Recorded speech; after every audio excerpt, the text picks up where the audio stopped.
My husband Wade left me today, on a Friday of all days. He thought that'd be the perfect day to break my little gay heart, as it'd give me the weekend to grieve the loss of the life I'd just had ripped from me. I beg to differ. If you're going to dump somebody, I'd suggest a Sunday night. Let them use up some personal days at work to deal with the inevitable despair that follows. Get that out of office on.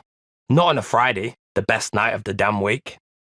Just 1.5 years after vowing, in front of all of our friends and family, to spend the rest of his life by my side, he decided he no longer wanted to be married. Well, that's not technically true. He decided he no longer wanted to be married to me, a decision that sadly came into effect immediately. We had planned to go away for the weekend, and I'd come home from work early, full of excitement, ready to beat the traffic and head to his family's beach house. In reality, he was the only one going on vacation, a permanent one, and he was taking the dog with him. I could sense it the second I walked through the front door. The air was thick, the house was silent, and not even the wagging tail of Winston could lessen the feeling of dread I felt as I walked towards the lounge, which is where he was, my now estranged husband. As I write this, through bloodshot eyes, after dehydrating my body of all available tears, I'm not sure what I'm saddest about.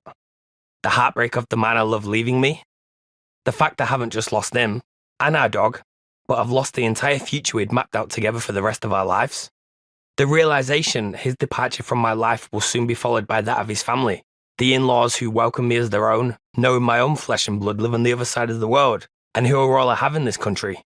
Or the realization that I'd allowed myself to become dependent on another person, and to believe I'd achieve what feels impossible in the gay world, a picture-perfect monogamous marriage. As I've watched other gay guys my age, endlessly swiping their way through apps and chasing casual sex, their weekends a blur of dance floors and drugs, I've always felt smug. I'd bypassed that lifestyle and found my happy ever after. I'd won the gay lottery. Now, here I am, single again, pushing 30 years of age, alone in a country I built a life in for a man who no longer wants me, having tasted the dream that always felt impossible, growing up as a closeted homosexual in one of the roughest parts of England. I've got no idea what I'm going to do next.